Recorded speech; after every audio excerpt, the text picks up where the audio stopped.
All right, folks, just outside the Time Warner Cable Arena, Raptors Bobcats tonight, but the big news around the NBA is the Carmelo Anthony trade. It's finally happened.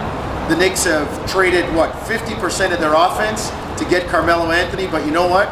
The future is now. You go for it, and New York's probably got a 3-year window, 4-year window to try and win a championship. You know, I know it's been talked quite a bit about in the last, 12 hours or so, but I look at it and say, hey, you've now acquired in Amari Stoudemire and Carmelo Anthony in the last 7-8 months, two of the top, 15, 20 at the very least. Two guys that were in the All-Star game. Yeah, two All-Stars in the last 7-8 months. So if you can do that and then still keep a young piece in a Landry Fields, still acquire a former All-Star and a great leader in a Chauncey Billups, I say you go for that deal, and it's a home run for the New York Knicks. I think Denver did a pretty good job in terms of getting some good pieces back, so congrats to Masai Ujiri and the management team in Denver. But at the same time, I think this is one of those rare trades where maybe it's a win-win. Denver gets something for a guy that was going to walk anyways, gets a whole lot of something, but New York comes away with a potential future MVP in Carmelo Anthony. So I think it's a good trade for them, and now it kind of sets things up in the Eastern Conference with another star coming to the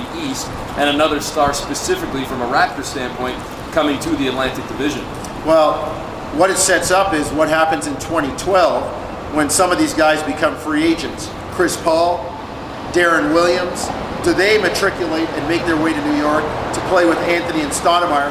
And I think the collective bargaining agreement is going to have a lot to do with that and what happens and what gets hammered out this summer or whenever, even if it's not this summer, because if you're a small market team, a Denver, a Milwaukee, a Charlotte, place like that, you've got to start being a little bit worried about all the stars gravitating to major centers and the league really becoming a two-tiered system. And that's something that we talked to Jay Triano about today. You'll hear those comments on the Fan 590, on Sportsnet Radio, the Fan 590 throughout the day, and we'll talk about it during the broadcast tonight as well. And I plan on chatting with Julian Wright as well, the Toronto Raptors player rep, union rep, and might try and get that interview on the air for the Hoop Show this week, because, Jonesy, that is something that needs to be addressed, and it is a serious concern. And it's a serious concern, obviously, for the city of Toronto as well, something we talked about yesterday.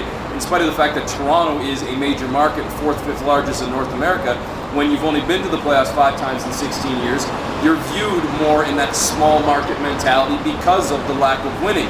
And you've got to be concerned, obviously, then about the future of your team, not in terms of the sustainability or the viability, but the competitive nature of your team if you're not getting those stars to come in, if this is the trend. But I think you're right in that the CBA should address that, because owners and GMs outside of those 5-6 markets are going to be saying, David Stern, you got to do something about this, because we can't stay competitive or have that competitive balance in our league.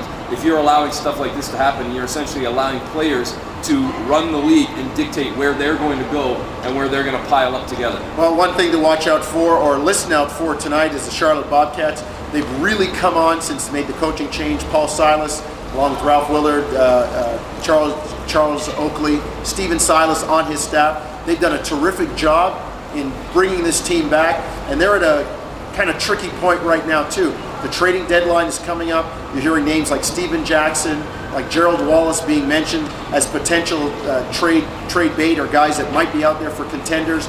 Yet this team really hasn't had time to come together under Paul Silas. Do you make a move now, or do you try to go forward with what you have? It'll be interesting to see what the Bobcats do. And speaking of trades, I asked Jay Triano this morning, and a comment I'm sure you'll hear, what he expects from the Raptors. And I said, not to make you speak for Brian Colangelo, but what do you think might happen? And he said, I expect that something could go down. Now, he said, listen, that's just my personal feeling. It's just my gut. It's obviously up to Brian Colangelo at the end of the day. I don't know that it's anything major. It could be just something as minor as a player for a pick or sending a pick for a player. But whatever Toronto does, if they do anything, Triano did say it would be a move that would be made looking at next year and the years beyond, as opposed to trying to get something to fix or to help for this year specifically. As the big truck goes rolling by. Last thing before we go, on that same vein, following up what Eric talked about, I had a chance to sit down and talk with Jose Calderon, who was almost traded to this joint, Charlotte, right here. Some interesting comments from Jose. And I think that's going to air on the halftime show tonight, so make sure you check that one out. Jonesy one-on-one, Jose Calderon. Hey, we're busy at work today, man. Hey. One-on-ones with Calderon and Triano and everybody. Oakley. Charles Oakley. Yeah. We got you all covered. All covered. We're back at it tonight, 7 o'clock. Tune us in.